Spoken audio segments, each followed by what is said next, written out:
আমরা আপনাদের কেসটা খুব ভালো করে দেখলাম এবং আপনাদের কথাও শুনলাম। এটা পরিষ্কার যে আপনারা প্রোটোকল ভেঙেছেন। এর আগে যে আমরা কোনো সিদ্ধান্ত নেই, যদি আপনি আপনার পক্ষ নিয়ে কিছু বলতে চান তো বলতে পারেন। আপনারা যখন স্থির করেই নিয়েছেন যে আমরা প্রোটোকল ভেঙেছি, তাহলে বাকি থাকলো কি আমাদের ঠিক বলবার? দেখুন মিস্টার প্রদ্যুমান, আমাদের মধ্যে কোনো ব্যক্তিগত শত্রুতা নেই। আমরা যা বলছি তার সাক্ষী আছে। আর আমরা সবাই গত 20 বছর ধরে সিআইডিতে কাজ করছি। 20 বছর। এটা হেলাফেলা করিনি আমরা। সিআইডির কাজের জন্য আমরা আমাদের জীবন দিয়ে দিয়েছি। দেখুন, কোনো সময় সিচুয়েশন অনুযায়ী আমাদের ইনস্ট্যান্ট ডিসিশন নিতে হয়, কিন্তু প্রোটোকলের জন্য আমাদের চুপ করে থাকতে হয়। আর তারপরেও সেই অপরাধীকে তার শাস্তি পৌঁছে দিয়েছি। দেখুন, আপনাদের কথা আমরা বুঝতে পারছি, কিন্তু নিয়ম কানুন পালন করাটাও যে জরুরি সেটাও তো আপনারা জানেন। সবসময় নিয়মের উপর ডিপেন্ড করা যায় না স্যার। আমাদের কাজটাই এইরকম, সিচুয়েশন অনুযায়ী আমাদের ইনস্ট্যান্ট ডিসিশন নিতে হয়। আর যেখানে দয়ার প্রসঙ্গ বলছেন আপনারা, সেখানে প্রোটোকল ভাঙার দরকার ছিল, প্রয়োজন ছিল। দয়া একজন সাহসী ইন্সপেক্টর স্যার, সিআইডির জন্য সবকিছু করতে পারেন। আমরা কোনোভাবেই ওকে হারাতে চাইছি না। এরপরেও যদি আপনাদের মনে হয় যে আমরা প্রোটোকল ভেঙেছি, তাহলে যে শাস্তি আপনারা দেবেন আমরা অ্যাকসেপ্ট করব।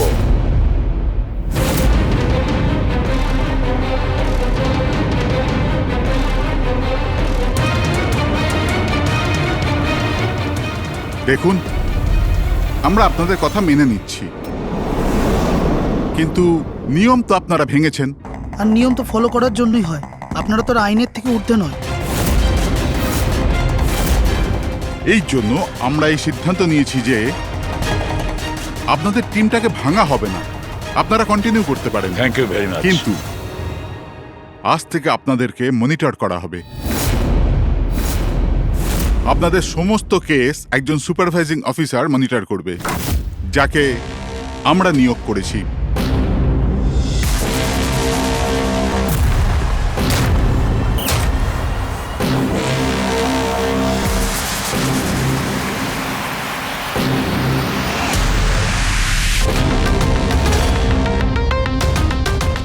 হ্যালো, আমার নাম শীতল। আজ থেকে শীতলই আপনাদের মনিটর করবে। মনিটর করবে মানে? মানে এইটা হলো যে আপনাদের কেসের যাই অ্যাক্টিভিটি হোক সেটা শীতল আমাদের বলবে। আপনাদের কেসগুলোর সমস্ত খবরাখবর রাখবার অধিকার থাকবে শীতলের। আপনাদের টিম আগে থাকবে কি থাকবে না, এটাও আমরা শীতল ম্যাডামের রিপোর্টের পর সিদ্ধান্ত নেব। দেখুন, আজ পর্যন্ত আপনারা যা চেয়েছেন করেছেন, কিন্তু এখন সিচুয়েশন বদলে গেছে। আজ থেকে আপনাদের সমস্ত কেসে শীতলকে ইনভলভ করতে হবে।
দেখুন, আমার কাজের ধরন কিছু আলাদা, আর আর আপনাদেরকে আমার কাজ ফলো করতে হবে। তার মানে আপনি এটা বলতে চাইছেন যে আজ থেকে আপনি আমাদের বস? না না, I don't like the word boss. Boss বলা উচিত হবে না। দেখুন, আমি এখানে এসেছি আপনাদের কেসগুলো স্মুথলি হ্যান্ডেল করার জন্য, আর আমি চাইবো যে এখানে আমার ডিসিশনে ফাইনাল হবে। দেখুন প্লিজ, রাগ হওয়ার কোনো কারণই নেই, কারণ আমি শুধু অর্ডার্স ফলো করছি। ইনফ্যাক্ট আমার কাছে অর্ডার্স আছেও। আর এখানে পরিষ্কার লেখাই আছে যে আজকের পর যে কেসেরই আপনার ইনভেস্টিগেশন করবেন ওটা আমার নজরের মধ্যে থাকবে। ইনফ্যাক্ট আমার লুক রাখতে হবে, আর প্রত্যেকটা ইনভেস্টিগেশন কেসের রিপোর্ট আমাকে দিতে হবে, and that also includes forensic investigation. আর এখানে এটাও লেখা আছে যে কোনো সাসপেক্টের সাথে যে কোনো ফিজিক্যাল ভায়োলেন্স করার আগে আমাকে জিজ্ঞেস করতে হবে। আর দেখুন, হ্যালো এসিপি প্রদ্যুমান। আচ্ছা ঠিক আছে, আমরা আসছি। ওকে, দুটো খুন হয়েছে, আমাদের বেরোতে হবে। এত তাড়াতাড়ি বেরোবেন আপনারা? ফাইন্ড আউট করবেন না যে ওই কলটা ফ্রড নাকি সত্যি সত্যি মার্ডার হলো কিনা, এভাবে বেরিয়ে যাবেন? শীতল দেবী, আপনার কথা ভালো লেগেছে, কিন্তু ব্যাপারটা হলো দুটো খুন যেখানে হয়েছে আমাদের তাড়াতাড়ি সেখানে যেতে হবে। হ্যাঁ, আপনাকে সব রিপোর্ট আমরা পাঠিয়ে দেব। আপনাকে তো রিপোর্ট করতে হবে। Let's go.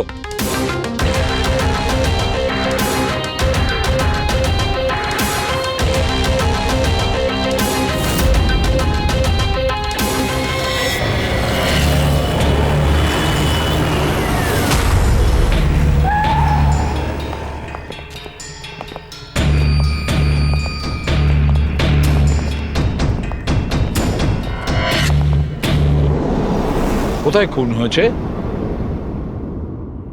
জানি না। জানো না? তার মানে আপনারাই ফোন করে বলেছিলেন যে খুন হয়েছে এখানে? দুটো খুন হয়েছে, তাই জন্যই আমি আপনাদের ডেকেছি। দুটো খুন হয়েছে, কিন্তু খুন কোথায় হয়েছে? লাশ দুটো কোথায়? জানি না স্যার, আমি শুধু শুনেছি। কি শুনেছো তুমি? চিৎকার চেঁচামেচির আওয়াজ? না, আমি সব কিছু শুনেছি, দেখেওছি, কিন্তু আমি ওখানে ছিলাম না। স্যার, ও কোনো বাজে স্বপ্ন দেখেছে তাই এই সব কথাবার্তা দেখুন বলছে। ম্যাডাম, স্বপ্ন নয়, আমি খুন হতে দেখেছি। কবে, কখন, কোথায় সেটা আমি জানি না, কারণ আমি ওখানে ছিলামই না। যখন আপনি ওখানে ছিলেনই না, তাহলে আপনি এই খুন হতে দেখলেন কি করে? এই টিউনের মাধ্যমে।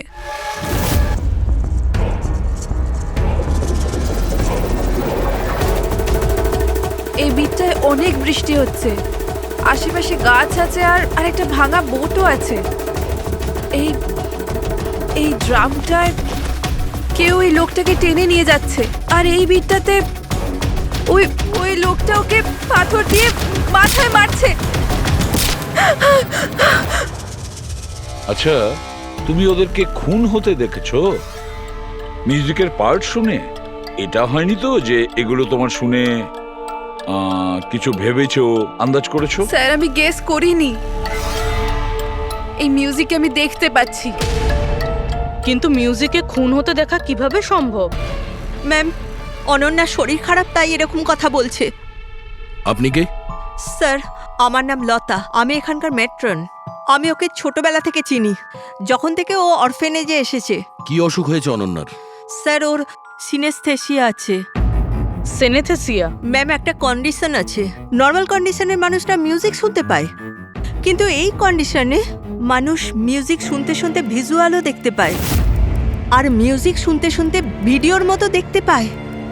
আপনি তার মানে বলতে চাইছেন যে অনন্যা সাউন্ড দেখতে পায়? Yes sir. কি করে? আপনি চোখ বন্ধ করুন আর ইমাজিন করুন ড্রাম বিট শুনতে পাচ্ছেন। নিন, কল্পনা করছি। আপনি কি দেখতে পাচ্ছেন? ড্রাম বিটের আওয়াজ শুনতে পাচ্ছি, কিন্তু আমি কিছু দেখতে পাচ্ছি না। এটা নর্মাল কন্ডিশনে হয়, কিন্তু সিনেস্থেসিয়াতে মানুষ মিউজিকের সাথে নিশ্চয়ই কিছু না কিছু দেখতে পায়। যেমন কিছু মানুষদের দেখতে পায়, রং দেখতে পায়, বা যে কোনো কিছু দেখতে পায়। তার মানে এই মিউজিকের পার্ট শুনে তুমি ওই খুন দুটো হতে দেখেছো? হ্যাঁ। আমার মনে হচ্ছে যে অনন্যা মিউজিক শুনে যেটা দেখছে ওটা আসলে নেই। ও ওটাকে ভিজুয়ালাইজ করছে, যেমন আমরা স্বপ্নে দেখি, কিন্তু স্বপ্নতে যেটা আমরা দেখি সেটা ভিজুয়ালাইজ করি, কিন্তু সেটা সত্যিকারের হয় না। স্যার না, স্যার আমি যেটা দেখছি সেটাই বাস্তব। যেটা আমি দেখছি সেটা খুব ভয়ঙ্কর, যেন আমি টিভিতে কাউকে মার্ডার হয়ে যেতে দেখছি। আর দুটো আলাদা আলাদা মিউজিকে দুটো আলাদা আলাদা খুন হচ্ছে, একটা পাথর দিয়ে হচ্ছে আর একটা ক্রোবার দিয়ে। আচ্ছা, আর একটা খুনের ব্যাপারে তুমি কিছু বলতে পারবে? খুনটা কোথায় হয়েছে, তার আশেপাশে কোথায় কি ছিল, খুনি কে, কি করছিল?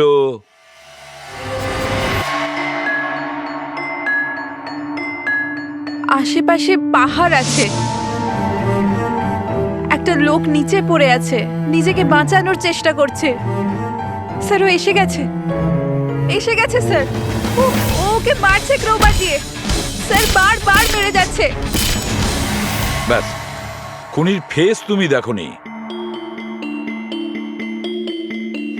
ঠিক আছে, আমরা এই কেসের ইনভেস্টিগেশন করব। স্যার আমি এরকম কেসের ব্যাপারে তো শুনিনি। কিন্তু পুরবী যেভাবে ও ডিটেলসে আমাদের গল্পটা বলছিল, সন্দেহ হচ্ছে আমার সত্যি ঘটনা বলছে না তো। স্যার আমার কিছু মনে আসছে, যেরকম এই মেয়েটা বলল এরকম আমি কোথাও পড়েছিলাম স্যার। কোথাও পাথর দিয়ে খুন করা হয়েছে। তাহলে একটা কাজ করো দয়া, ক্রাইম ব্রাঞ্চে খোঁজ নাও যে এরকম দুটো কেস হয়েছে কিনা। Okay sir. স্যার, যেরকমটা আপনি বলেছিলেন ঠিক এরকমই কেস 2 মাস আগে পুনেতে হয়েছিল। তাকে পাথর দিয়ে হত্যা করা হয়েছিল। আর যা ক্রোবার দিয়ে মার্ডার পানভেলে হয়েছিল এই ধরুন 6 মাস আগে। তো সেগুলোর ফাইল এনেছেন এখানে? Yes, yes, yes. স্যার এই কেসগুলো। আর এটা হলো Panvel murder case file. Panvel, ঠিক আছে, থ্যাংক ইউ ভেরি মাচ। আপনারা যেতে পারেন।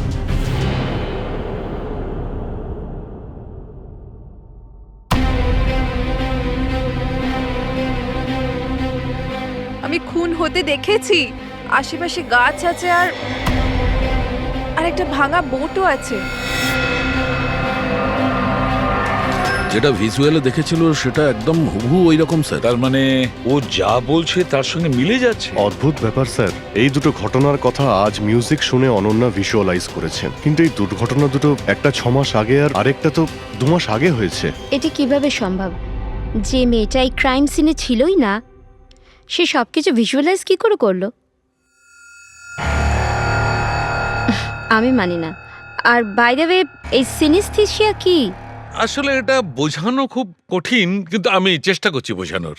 দেখুন, ব্যাপারটা হচ্ছে যখন আপনি কোনো বিশেষ জিনিসের ঘ্রাণ নেন তখন তার সঙ্গে জড়িত সমস্ত স্মৃতি আপনার মনে আসে। এটা ধরুন কোনো বিশেষ ব্যক্তি বা কোনো বিশেষ জায়গা, সবকিছু ধরে নিতে পারেন যে এই গন্ধ এক প্রকার আপনার মেমোরিকে ট্রিগার করে, কিন্তু এটা শুধুমাত্র সিনেস্থেসিয়ার কন্ডিশনই হতে পারে। এই কেসে সুগন্ধর জায়গায় কোনো মিউজিকে পেয়ে গেছে। এক্স্যাক্টলি। এবার দেখুন, মেয়েটি একটা বিশেষ ধরনের মিউজিক শুনেছে। ওই মিউজিকটার একটা বিশেষ জায়গায় একটা বিশেষ ধরনের প্রিলিউড ব্যবহার করা হয়েছে, যেটা ওকে একটা গাছের স্মৃতি মনে করিয়ে দেয়। আর আরেকটা ইনস্ট্রুমেন্টেও লোকটাকে দেখেছিল। এক্স্যাক্টলি। বাস আমার মনে হয় খুনি এই খুনের ঘটনাটাকে কোনো বিশেষ পদ্ধতিতে মিউজিকে কনভার্ট করেছে। মানে হচ্ছে যখন মিউজিক বাজে তখন ওই ঘটনার সঙ্গে জড়িত সমস্ত জিনিস, সমস্ত জায়গা স্মৃতিকে আলোড়িত করে। কিন্তু এই সমস্ত কিছু সেই ভিজুয়ালাইজ করতে পারে যার সিনেস্থেসিয়া রোগ আছে, অন্য কেউ নয়। আর এটাই ওই অরফানেজের মেট্রনও বলেছে। আপনাদের কাছে এইসব কিছু অদ্ভুত লাগছে না? যাই হোক, কেস সলভ করা আমাদের কাজ। স্যার হতে পারে এই খুনিরও এই সিনেস্থেসিয়ার অসুখ আছে, আর ওই এই মিউজিক রেকর্ড করেছে, কারণ এই মার্ডার আর ক্রাইম সিনের ব্যাপারে ওই জানে। কিন্তু জানতে কি করে পারবো যে এই মিউজিকটা কম্পোজ করে ইন্টারনেটে কে আপলোড করলো? আর সেটা খুঁজবই বা কি করে স্যার? ফেডরিক, ইন্টারনেট খোলো, দেখো ইন্টারনেটে এই পার্টিকুলার মিউজিক পিসগুলো যেগুলো দুটো কেসে আছে সেগুলো কোথাও আছে কিনা।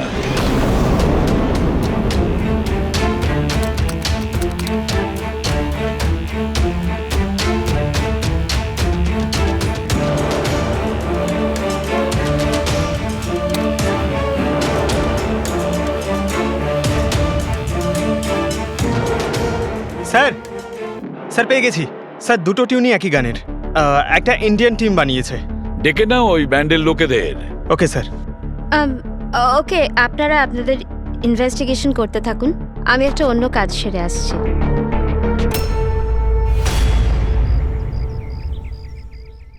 অনন্যা, আমার নাম শীতল। আমার তোমার সাথে কিছু কথা বলার ছিল। আমরা কি কথা বলতে পারি? অনন্যা, দেখো অনন্যা, আই প্রমিস বেশি সময় নেব না, ব্যাস 5 মিনিট।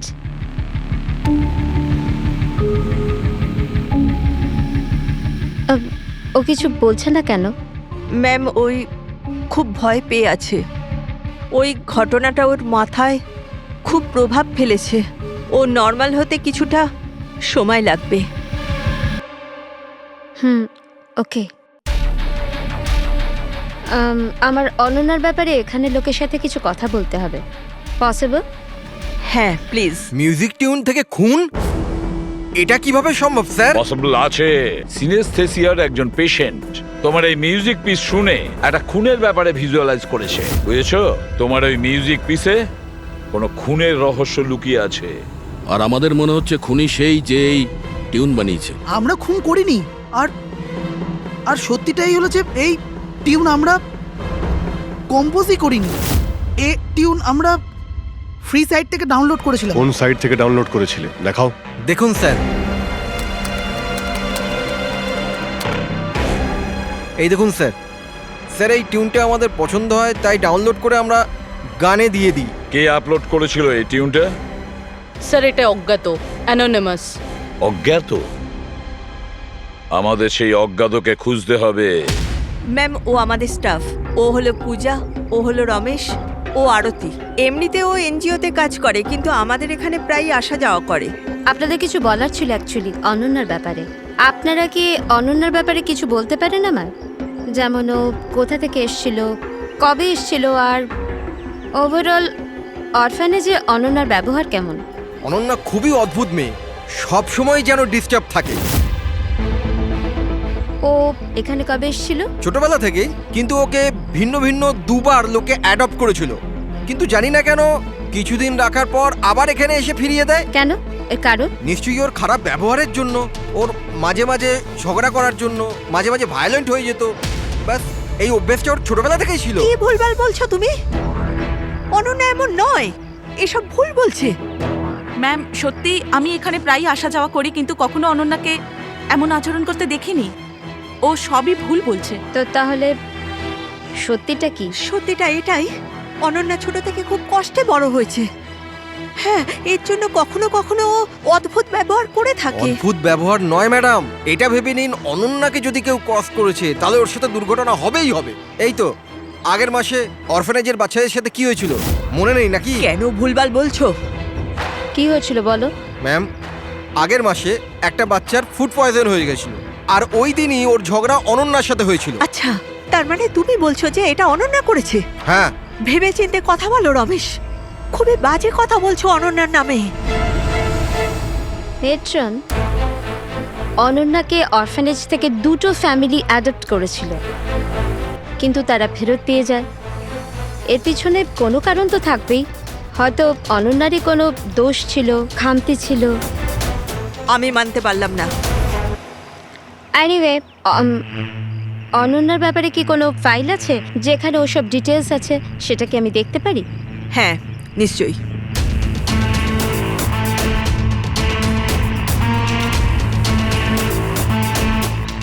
এই নিন। Thank you.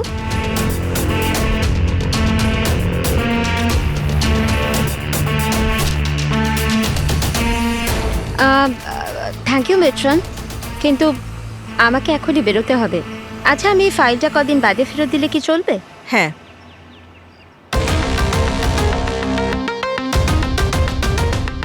হ্যালো, আমাকে যাদের সিনেস্থেসিয়া আছে না, ওনাদের সাথে দেখা করার আছে, আর ওদের ব্যাপারে কিছু জানার আছে। এই 3 জনের সিনেস্থেসিয়া আছে। 1 মিনিট, আপনাদের কিছু দেখাতে চাই আমি।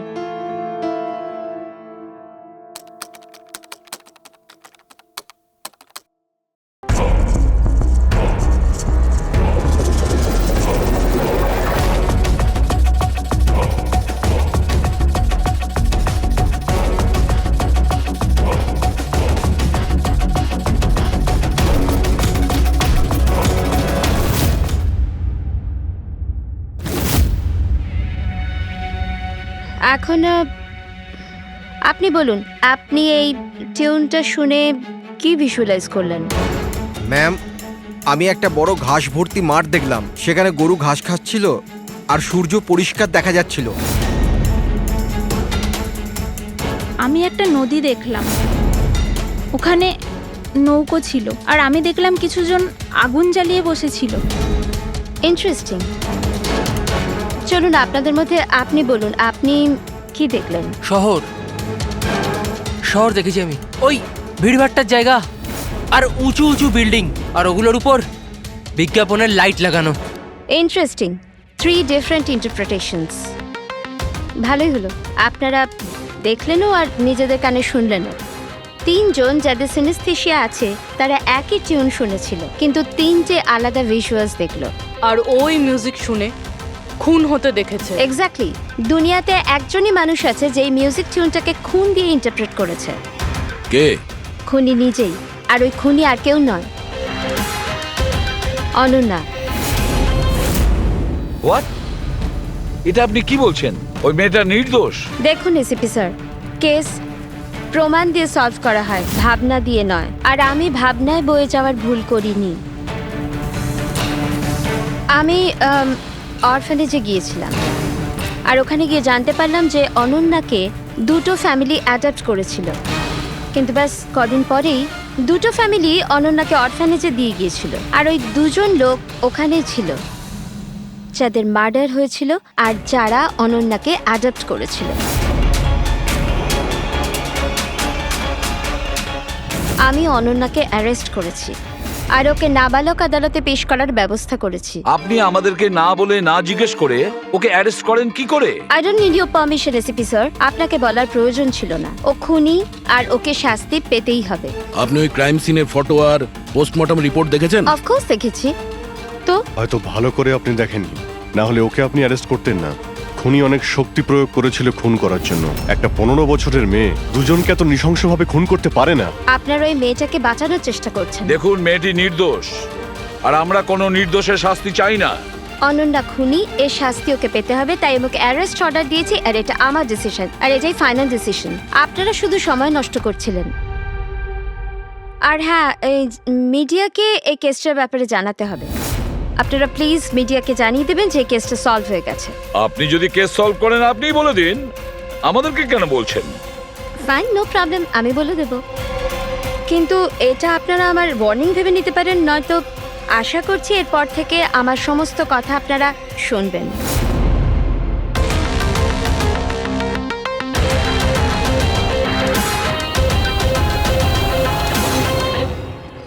আপনারা এটা জেনে খুবই খুশি হবেন যে এই কেসটা সলভ হয়ে গেছে। ম্যাম, কে খুনি? খুনি একটা 16 বছরের মেয়ে যার নাম অনন্যা। বেশ কিছুদিন ধরেও আমাদের সবাইকে বোকা বানিয়ে দিব্যি ঘুরছিল, কিন্তু আমি ওকে অ্যারেস্ট করে নিয়েছি। ম্যাম, এই কেসটা অনেক পুরনো না? হ্যাঁ, এই কেস বেশ পুরনো ছিল। ইনফ্যাক্ট বেশ কিছুদিন ধরে ওটা ক্রাইম ব্রাঞ্চের খরচের খাতায় পড়েছিল, কিন্তু সিআইডি যখনই টেক ওভার করলো 24 ঘন্টায় কেস সলভ। তো ম্যাম, আপনিও সিআইডির একজন? আগে হ্যাঁ, আমি আজই সিআইডি টিম জয়েন করেছি অ্যাজ দ্য সুপারভাইজার। আর জয়েন করতেই একদিনে কেস সলভ হয়ে গেল। যদি এই কেস অনেক সময় থেকে ঠান্ডা হয়েছিল, সিআইডি তাহলে কেন টেক ওভার করেনি এটাকে?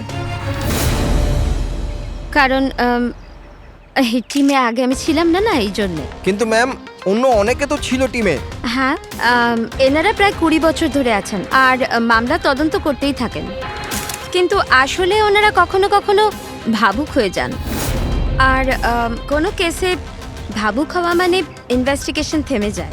ইনভেস্টিগেশনের জন্য কেবল লজিকের দরকার, যেটা আমি করেছি, আর কেস সলভ হয়ে গেছে। 1 মিনিট, আমি আপনাদের ভুল ধারণা শুধরে দিচ্ছি।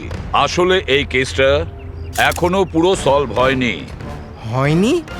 এই তো একটু আগে বললো যে কেস সলভ হয়ে গেছে। স্যার স্যার, এই কেসে আর কি বেঁচে আছে? খুনি তো ধরা পড়ে গেছে। একদমই না, খুনিকে আমরা এখনো ধরতে পারিনি। কিন্তু ম্যাডাম তো বলছেন যে খুনি ওই মেয়েটাই। এরকম ম্যাডামের মনে হচ্ছে। আমাদের ইনভেস্টিগেশনের হিসেবে হয়তো ওই মেয়েটা নির্দোষ। স্যার, তাহলে আসল খুনি কে? ইনভেস্টিগেশন চলছে, খুব তাড়াতাড়ি আপনাদের সামনে সত্যিটা চলে আসবে। I'm sorry, no more questions. সময় নেই আর। Thank you so much for coming. Thank you. আপনাদের সাহস কিভাবে হয় এই মিডিয়ার সামনে আমাকে ইনসাল্ট করার? আপনাদের এই ব্যবহারটা আমি দেখে নিলাম, and trust me, there will be consequences. খুব দ্রুত আমাদের খুনিকে ধরতে হবে, না হলে শীতল পদে পদে আমাদের বাধা দেওয়ার চেষ্টা করবে। অভিজিৎ, প্রথমে এটা খোঁজ নিয়ে দেখতে হবে যে ও যে সময় খুন হয়েছিল তখন ও কোথায় ছিল? আমাদের একটা টিম পুনে পাঠাতে হবে এই কেসটাকে তদন্ত করার জন্য, আর আরেকটা টিম পাঠাতে হবে পানভেলে। আপনারা এটা জেনে খুবই খুশি হবেন যে এই কেসটা সলভ হয়ে গেছে। খুনি একটা 16 বছরের মেয়ে। ইনফ্যাক্ট বেশ কিছুদিন ধরে ওটা ক্রাইম ব্রাঞ্চের খরচের খাতায় পড়েছিল, কিন্তু সিআইডি যখনই টেক ওভার করলো 24 ঘন্টায় কেস সলভড।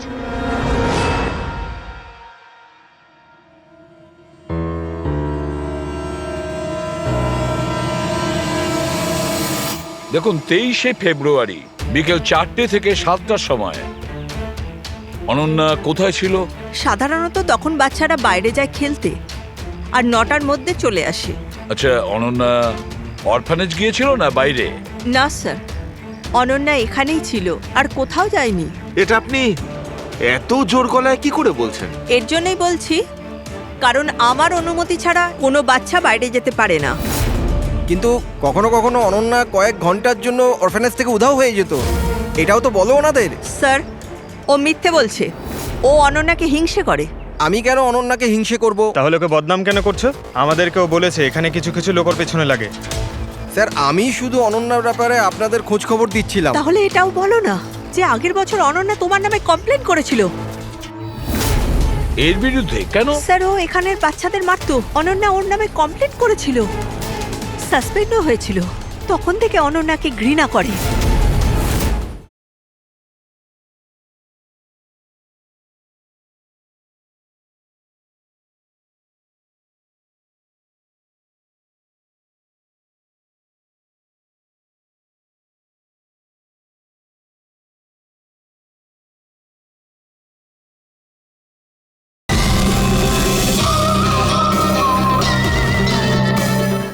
স্যার, ও এখানের বাচ্চাদের মারতো। অনন্যা ওর নামে কমপ্লেন করেছিল, সাসপেন্ডও হয়েছিল। তখন থেকে অনন্যাকে ঘৃণা করে।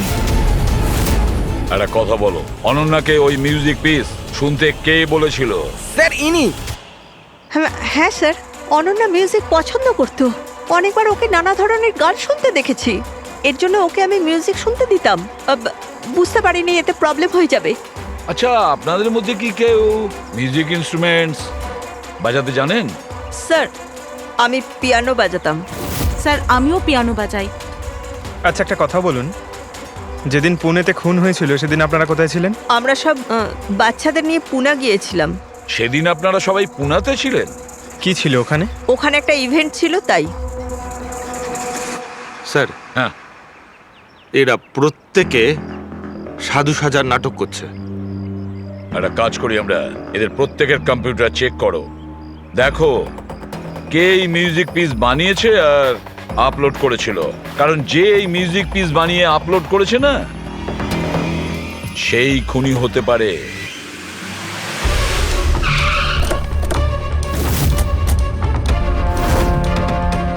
এই মেয়েটা এখানে 2 মাস আগে এসেছিল। হ্যাঁ ম্যাম, এই 2 মাস আগে একটা এনজিও ইভেন্ট অর্গানাইজ করেছিল, তো ওই ইভেন্টে ও ডান্স করতে এসেছিল। ও খুব ভালো ডান্স করেছিল sir. She is a very talented girl. আর ওই দিনই এখানের আশেপাশে একটা খুন হয়েছিল। খুন তো হয়েছিল স্যার, কিন্তু যে জায়গায় খুন হয়েছিল সেটা এখান থেকে প্রায় 1 ঘন্টার রাস্তা হবে। আর এই ইভেন্ট ওই দিন কটার সময় শুরু হয়েছিল? 5টার সময় শুরু হয়েছিল, রাত প্রায় 8টার সময় শেষ আচ্ছা, হয়েছিল। আপনাদের কি মনে আছে এই মেয়েটা পুরো সময় ইভেন্টেই ছিল নাকি এখান থেকে অন্য কোথাও গিয়েছিল? এই মেয়েটা 6টার সময় স্টেজে উঠেছিল, আর ইভেন্ট শেষ হওয়া পর্যন্ত স্টেজেই ছিল।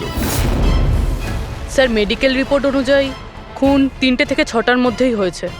এই দেখো, এটা হচ্ছে সেই জায়গা যেখানে খুন হয়েছিল, আর এই জায়গায় ইভেন্ট ছিল। এখান থেকে এখানে পৌঁছানোর জন্য মিনিমাম 1 ঘন্টা লাগে। স্যার, হতে পারে ও দুপুরবেলায় বেরিয়ে গেছিল, খুন করে তারপরে ইভেন্ট জয়েন করেছিল।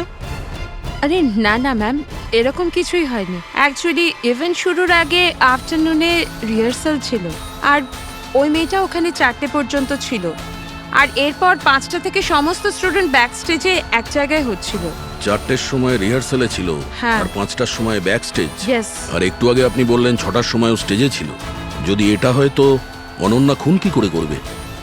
আর যদি অনন্যা খুন না করে থাকে তাহলে খুন করলোটা কি? সমস্ত রিপোর্ট আর এভিডেন্স তৈরি করার পর আমার মনে হচ্ছে যে অনন্যা নির্দোষ। আপনার কোনো অবজেকশন? No your honour. কিন্তু স্যার এনার কাছে পুনের মার্ডার কেসের এভিডেন্সের রিপোর্ট আছে। পানভেল মার্ডার কেসে নির্দোষ প্রমাণ করার কোনো এভিডেন্স বা কোনো রিপোর্ট নেই। এরকম হতে পারে যে অনন্যা অরফানেজ থেকে বেরিয়ে গিয়েছিল আর মার্ডার করে আবার ফিরে গিয়েছিল। It can be possible, right sir? আপনার কাছে যদি কোনো প্রমাণ থাকে তো প্লিজ দিন, যাতে এটা প্রমাণ হয় যে যখন খুন হলো অনন্যা পানভেলে ছিল। দেখুন, এভিডেন্সেস আর সাক্ষ্য প্রমাণ অনুযায়ী এই কেসটা ডিসমিস করে দেওয়া হচ্ছে। অনন্যাকে দয়া করে ছেড়ে দিন।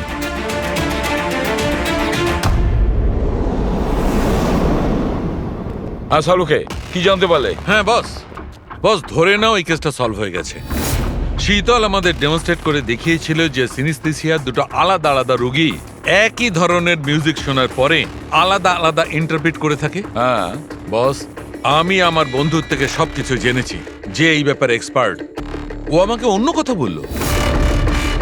নতুন কি আপনি জানতে পেরেছেন? এমন দুজন ব্যক্তি যারা সিনিস্থেসিয়ারই পেশেন্ট এক ধরনের মিউজিক শোনার পরেও একই ধরনের রিয়াক্ট করে। এটা কিভাবে হতে পারে স্যার? হতেই পারে পুরবি, যদি দুজন রোগীর মধ্যে রক্তের সম্পর্ক থাকে তাহলে হতে পারে। ও শীতল যা বলেছিল সেটাও ঠিক ছিল, কিন্তু সম্পূর্ণভাবে ঠিক ছিল না। কিছু রেয়ার কেসে এরকমটা হয়, যেমন আমার বন্ধু বলেছে। হ্যাঁ, কিন্তু দুজন রোগী যদি একই পরিবারের হয় তবে কাকা, জ্যাঠা বা ভাইও হতে পারে। না না, ইমিডিয়েট ফ্যামিলি মেম্বারই হতে হবে, যেরকম মা বাবা, ভাই বোন। তা কেন? সেটা এই কারণে ফ্রেডি, কারণ এটা একটা জেনেটিক অসুখ। বাস মেডিকেল জার্নাল থেকে আমি এরকম কিছু আর্টিকেল বার করছি, এসব তোমাকে দেখাচ্ছি। আরো কেউ আছে যে অনন্যার মতো ওই দুটো মিউজিক পিসের ওপর একই ভিজুয়াল দেখতে পায়, যেটা অনন্যাও দেখে? আমি আপনাদের কি করে ধন্যবাদ জানাবো? আপনারা আমায় জেল যাওয়া থেকে বাঁচালেন। আমরা শুধুমাত্র সেটাই করেছি যেটা আমাদের ডিউটি, অপরাধীদের জেলের ভেতরে আর নিরপরাধীদের মুক্তি। কিন্তু আসামিটা কে? তোমার কোনো আত্মীয়। আমার ফ্যামিলি মেম্বার? হ্যাঁ অনন্যা, কারণ তোমার কাছে যে ধরনের ভিজুয়ালস এসছে সেই ধরনের ভিজুয়ালস তার কাছেই যেতে পারে যার সঙ্গে তোমার রক্তের সম্পর্ক আছে, আর সেই এই ধরনের মিউজিক বানিয়েছে। কিন্তু স্যার, আমার ফ্যামিলি মেম্বার কি করে হতে পারে? আমি তো অনাথ, না? আছে কেউ যাকে তুমি চেনো না? তাহলে জানতেও চাই না। ছোট থেকে আমার স্বপ্ন ছিল যে আমার পরিবারের সবাই আসবে আর আমায় এসে নিয়ে যাবে, আমরা একসাথে আনন্দে থাকবো। আর আপনারা বলছেন ও কোনো খুনি? আমরা তোমাকে শুধু সেটাই বলছি যেটা সত্যি। অনন্যার নামের প্যাকেজ এসেছে, দরজার বাইরে রাখা ছিল।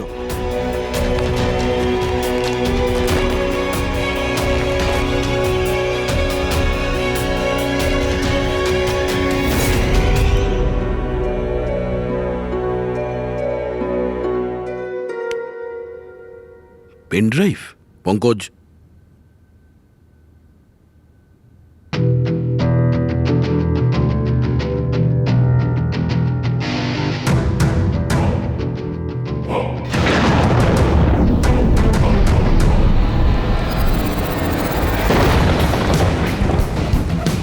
আমি বাড়ি দেখতে পাচ্ছি, খুব বিদ্যুৎ চমকাচ্ছে। কোনো মহিলা বাড়ির মধ্যে দৌড়াদৌড়ি করছে আর একটা দোলনাও আছে বাইরে। কেউ ওই মহিলার পিছনে ক্রোবার নিয়ে দৌড়চ্ছে। আর কি? ওই মহিলাকে ক্রোবার দিয়ে মারছে। কাকে মারতে দেখলে? জানি না স্যার, এটা তো একটা চিঠিও আছে। আনিয়া, এটা তোমার ভবিষ্যৎ। তুমি যা দেখেছো তোমার সাথে তাই হবে, এটাকে কেউ আটকাতে পারবে না। এই মিউজিকের সাথে অনন্যা যেটা দেখেছে, কেউ ওই মহিলাকে মারতে চলেছে। আর একটা বাড়ি আছে, বাড়ির সামনে বিদ্যুৎ চমকাচ্ছে, আর দোলনা আছে। আর স্যার, খুনি খুন ক্রোবার দিয়ে করে। এতদিন আমরা ভাবতাম খুনি আগে খুন করে তারপরে মিউজিক বানায়, কিন্তু এখানে তো উল্টো। প্রথমে খুনি মার্ডার প্ল্যান করে, তারপরে মিউজিক বানায়, আর তারপরে মিউজিক অনুযায়ী খুন করে। আমি আমি মরতে চাই না, প্লিজ আমায় বাঁচিয়ে নিন। অনন্যা ঘাবড়িও না, তোমার কিচ্ছু হবে না, আমরা আছি না তোমার সাথে। সবার আগে ওই খুনিকে খুঁজতে হবে, যে কোনো ভাবেই হোক। কিন্তু যদি খুনি ওর পরিবারেরই একজন হয় তাহলে খুঁজবো কি করে? ওকে খোঁজার আগে আমাদের এটা জানতে হবে যে 16 বছর আগে অনন্যাকে অরফানেজে নিয়ে এসেছিল কে। হয়তো জানতে পারে অনন্যার ফ্যামিলি সম্পর্কে। আপনাদের কিছু মনে আছে কে ছিল যে অনন্যাকে এখানে রেখে গেছে? না, মনে তো নেই। 16 বছর আগে কেউ ওকে বাইরে ছেড়ে চলে গিয়েছিল।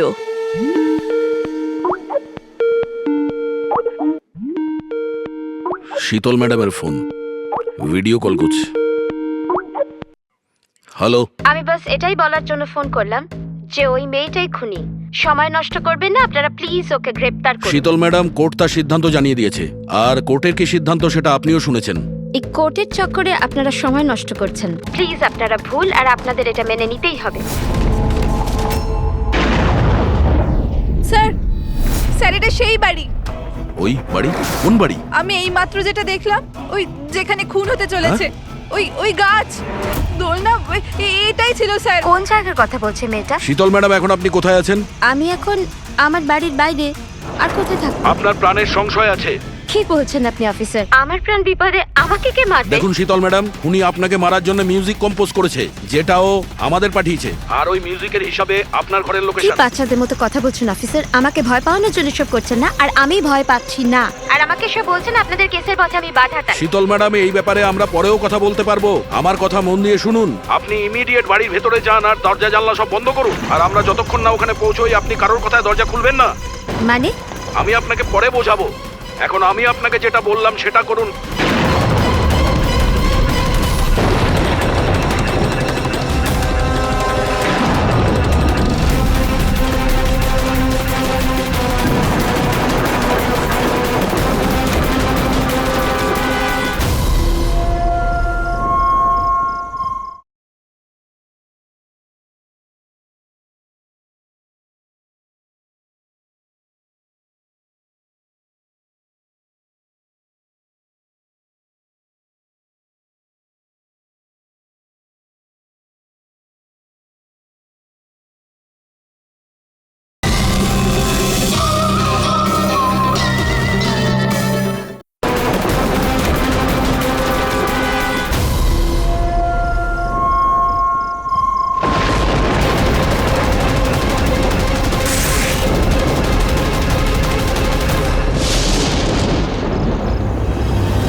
কে তুমি?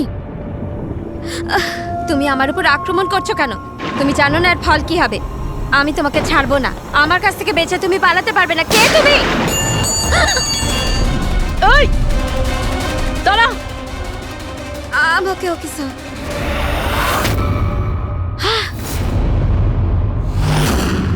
আরতি, তুমি? স্যার, আমিও পিয়ানো বাজাই। শীতল ম্যাডাম, আমরা আপনাকে আগেও বলেছিলাম অনন্যা খুনি নয়। আই এম সরি স্যার, আমার আপনাদের কথা বোঝা উচিত ছিল। আমি আমার মতো করে ইনভেস্টিগেশন করেছিলাম, আর আপনারা আপনাদের মতন। আমরা দুজনেই আমাদের ডিউটি করেছিলাম অফিসার। ট্রাস্ট মি,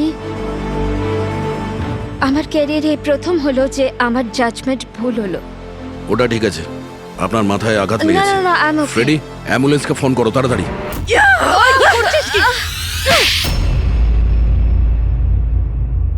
শীতল ম্যাডামের ওপর হামলা করেছো কেন তুমি? আমার মেয়েকে বাঁচানোর জন্য। কোন মেয়েকে বাঁচানোর জন্য? অনন্যাকে। অনন্যা আমার মেয়ে হয়। শীতল তাকে জেলে পাঠাতে চলেছিল, এই জন্য আমি ওকে শিক্ষা দিতে চেয়েছিলাম। আর খুন কেন করেছো? 17 বছর আগে যখন আমি প্রেগনেন্ট ছিলাম, আমার স্বামী আমাকে মানসিক হসপিটালে পৌঁছে দিয়েছিল, কারণ আমি মানসিকভাবে অসুস্থ ছিলাম। ওখানে আমি 15 বছর ছিলাম। কিন্তু কি? কিন্তু আমার স্বামী আমার মমতার গলা টিপে দিয়েছিল। কি করে? অনন্যা ওখানেই জন্মেছিল, কিন্তু ওকে আমার কাছ থেকে ছিনিয়ে নিয়েছিল। 15 বছর পর আমি বাইরে এলাম, তখন আমি জানতে পেরেছিলাম যে আমার স্বামী মারা গেছে, কিন্তু অনন্যা কোথায় আছে আমি জানতাম না। ও বেঁচে আছে কি নেই সেটাও আমি জানতাম না। আমি অনেক অরফানেজে ওকে খোঁজার চেষ্টা করেছিলাম, ওকে কোথাও পেলাম না। ওর ব্যাপারে কি করে জানতে পারলেন আপনি? 6 মাস আগে যখন আমি এই অরফানেজে এলাম, তখন আমি অনন্যার কেস ফাইল পেলাম। আমি জানতে পারলাম যে অনন্যাকে 2 জন মানুষ অ্যাডপ্ট করেছে, আর তারপর ওকে ফেরত পাঠিয়ে দিল। কিন্তু যখনই আমি জানতে পারলাম যে অনন্যার সিনেস্থেশিয়া আছে আর ও সব দেখতে পাচ্ছে যেটা আমি মিউজিকে প্ল্যান করেছিলাম, তখনই আমি রিয়েলাইজ করলাম যে অনন্যা আমারই মেয়ে। এই জন্য আমি 2 জনকে খুন করে দিলাম। আমি ওই মানুষগুলোকে ঘেন্না করি যারা অনাথ বাচ্চাকে অ্যাডপ্ট করার পরেও তাদের ফিরিয়ে দিয়ে যায়। আমি অনন্যাকে সবকিছু বলে দিতে চেয়েছিলাম, কিন্তু আপনাদের অনুসন্ধানের ফলে আমি থেমে গেলাম, কেননা আমার মনে হলো যে আপনারা অনন্যাকে সন্দেহ করবেন। এই জন্য আমি চিঠি পাঠিয়ে আপনাদের মন অন্যদিকে ফিরিয়ে দেওয়ার চেষ্টা করেছিলাম, কিন্তু আপনারা আমার প্ল্যানকে ভেস্তে দিলেন। যে মেয়েকে পাওয়ার জন্য তুমি 2টো জীবন নিয়েছো, এখন সারা জীবন ওই মেয়ের থেকে দূরে থাকতে হবে তোমায়, জেলের ভেতরে, কাল কোঠরিতে।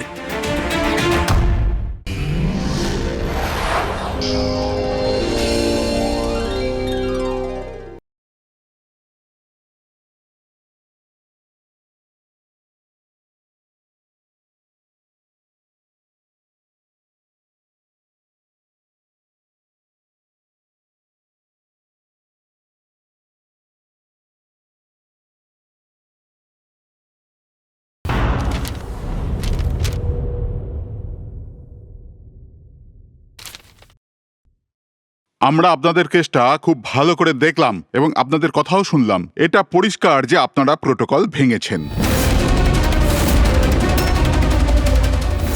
এর আগে যে আমরা কোনো সিদ্ধান্ত নেই, যদি আপনি আপনার পক্ষ নিয়ে কিছু বলতে চান তো বলতে পারেন। আপনারা যখন স্থির করেই নিয়েছেন যে আমরা প্রোটোকল ভেঙেছি, তাহলে বাকি থাকলো কি আমাদের ঠিক বলবার? দেখুন মিস্টার প্রদ্যুম্ন, আমাদের মধ্যে কোনো ব্যক্তিগত শত্রুতা নেই। আমরা যা বলছি তার সাক্ষী আছে। আর আমরা সবাই গত 20 বছর ধরে সিআইডিতে কাজ করছি। 20 বছর। এটা হেলাফেলা করিনি আমরা। সিআইডির কাজের জন্য আমরা আমাদের জীবন দিয়ে দিয়েছি। দেখুন, কোনো সময় সিচুয়েশন অনুযায়ী আমাদের ইনস্ট্যান্ট ডিসিশন নিতে হয়, কিন্তু প্রোটোকলের জন্য আমাদের চুপ করে থাকতে হয়। আর তারপরেও সেই অপরাধীকে তার শাস্তি পৌঁছে দিয়েছি। দেখুন, আপনাদের কথা আমরা বুঝতে পারছি, কিন্তু নিয়ম কানুন পালন করাটাও যে জরুরি সেটাও তো আপনারা জানেন। সবসময় নিয়মের উপর ডিপেন্ড করা যায় না স্যার। আমাদের কাজটাই এইরকম, সিচুয়েশন অনুযায়ী আমাদের ইনস্ট্যান্ট ডিসিশন নিতে হয়। আর যেখানে দয়ার প্রসঙ্গ বলছেন আপনারা, সেখানে প্রোটোকল ভাঙার দরকার ছিল, প্রয়োজন ছিল। দয়া একজন সাহসী ইন্সপেক্টর স্যার, সিআইডির জন্য সবকিছু করতে পারে। আমরা কোনোভাবেই ওকে হারাতে চাইছি না। এরপরেও যদি আপনাদের মনে হয় যে আমরা প্রোটোকল ভেঙেছি, তাহলে যে শাস্তি আপনারা দেবেন আমরা অ্যাকসেপ্ট করব।